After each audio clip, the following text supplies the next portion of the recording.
Hey, what's up? It's your boy Stephen McCoy, and you are listening and watching Sessions with Stephen. And today we have a very special guest who is pretty rightfully so. He's been in this game for many years as an actor, as a musician, as a writer, as a director, and executive producer. As he is here to speak about the show he is executive producing, which is A La Carte on all Black streaming services.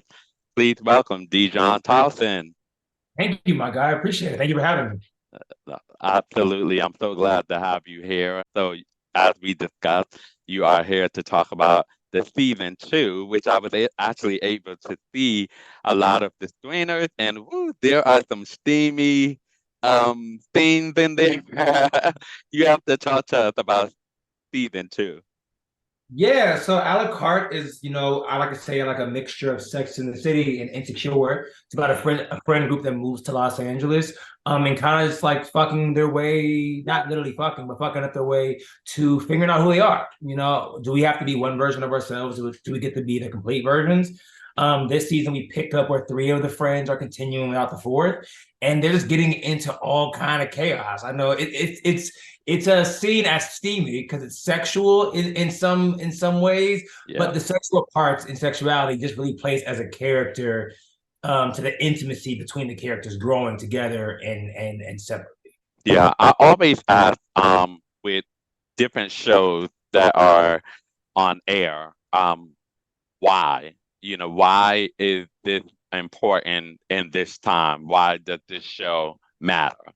Yeah. So I would say the reason why we were even so excited to do it is because when we were developing it and pitching it, there was no shows about people in their mid-20s that were black and brown.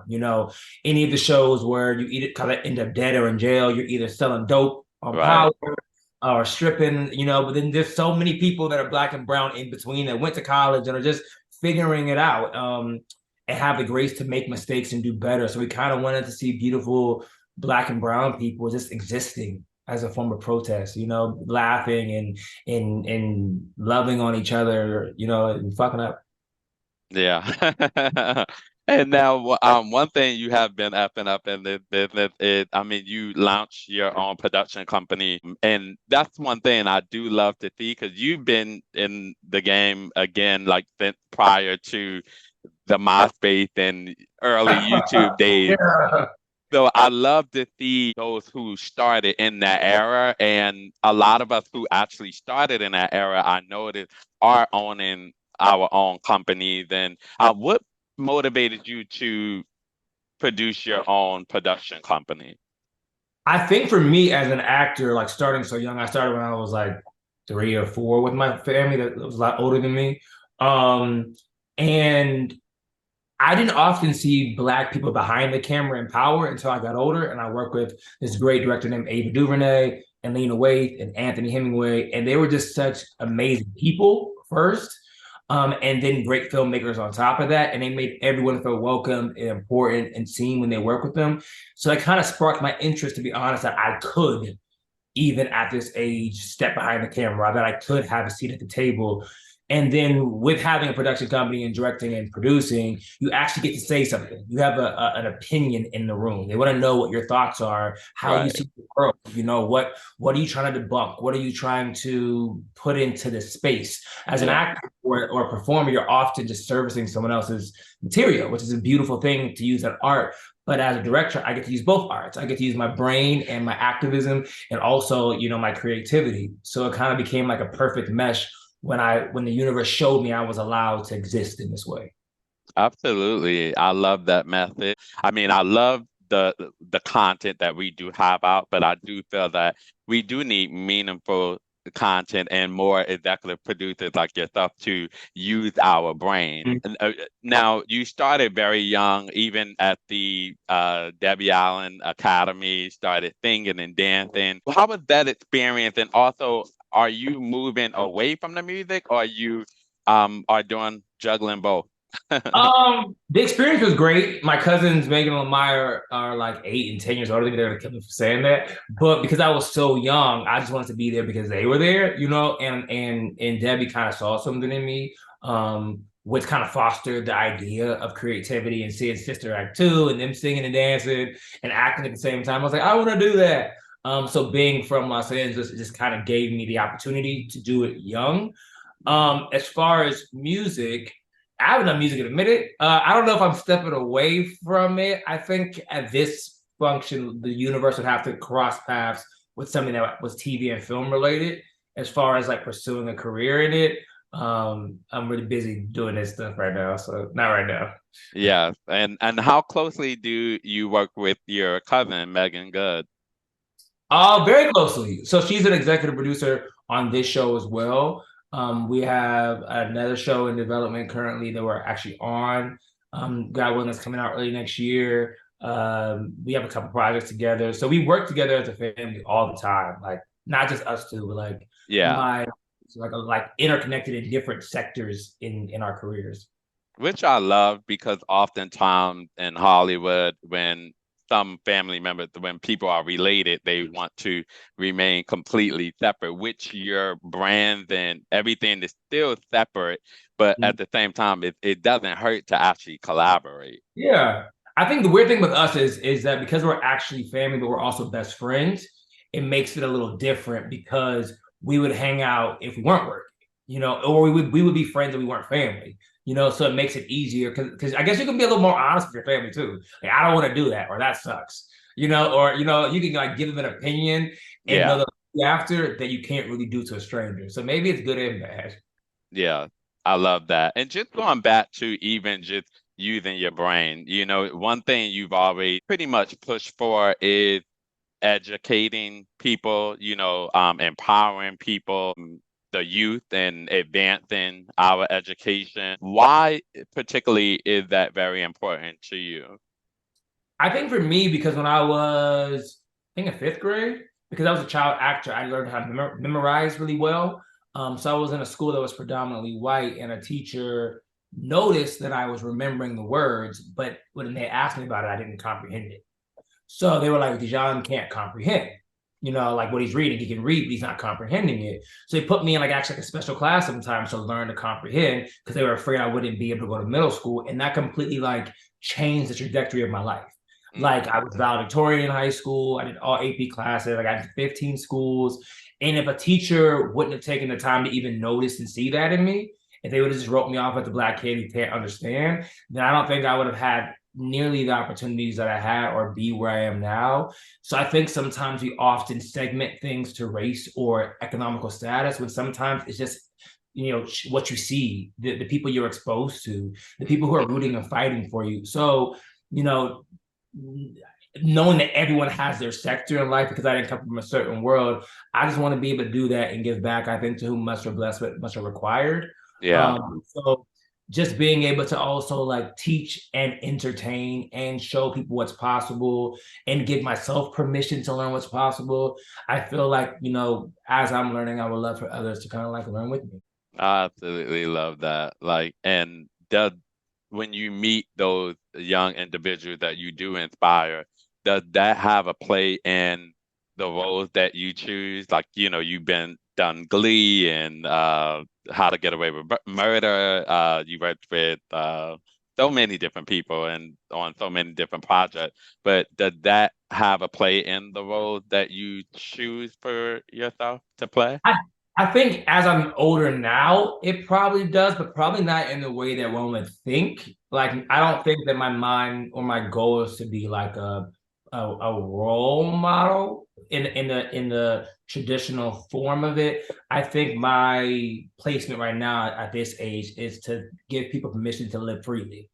That's the Yeah, role I want to be. That you have permission to figure it out in yeah, whatever capacity that means, and to play roles and characters that oftentimes people judge and disregard or put into a box, not understanding that there's more nuance there and that there's redemption sometimes at the end of a mistake. So in that way, I think it definitely informs the projects and roles and just things I want to be a part of right now.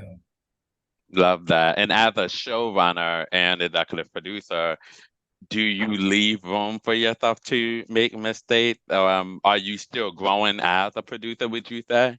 Fuck yeah. Oh my God. All I do is make mistakes.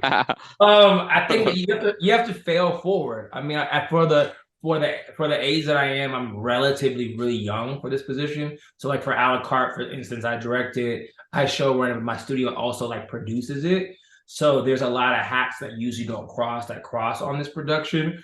Um, so I'm learning as I go, and I'm one to say what I don't know and what I'm trying to figure out, and to ask for grace where I need it. Because I think that then gives other people permission to not be perfect.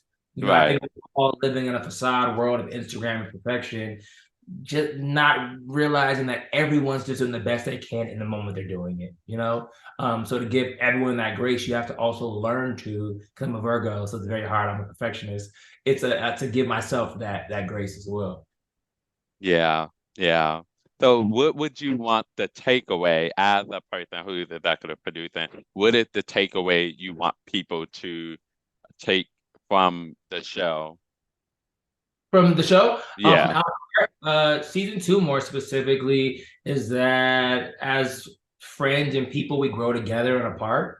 And sometimes people come for a season and sometimes for a lifetime, Mm, but that people are intentional in your life. And if God allowed it, it's for a reason. So to not beat yourself up, and then to also unapologetically live, as a form of yeah. protest, Yeah. joy, especially as a Black person today, in this country or any country. Be whoever the fuck you want to be. Yeah. That was my next question was going to be any advice for that, but there is the answer right there. Like, absolutely. But one thing I've always admired about you is that you would never been afraid to say God's name. Like you've always been consistent in your faith. This is often an industry where people lose faith. How Mhm. are you able to maintain, your heart, your soul, and your sanity, I should say? I think that's the part right there. I think the sanity part. I don't know how people without Jesus Christ or God or whatever entity you believe in, have sanity in this industry, or anyone. I think that God is like my anchor.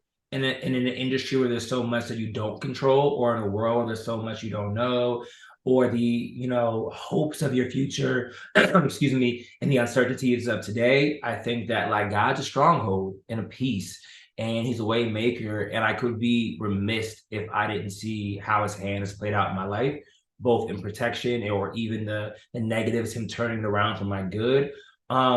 So I'm like a little bit of a Jesus freak, but again, in that I'm not super religious either. I'm just very spiritual. Like to me, it's not a performative act to talk about God. It's like talking about my dad or my best friend. I'm just grateful that He chose me and sees me. Um, Right.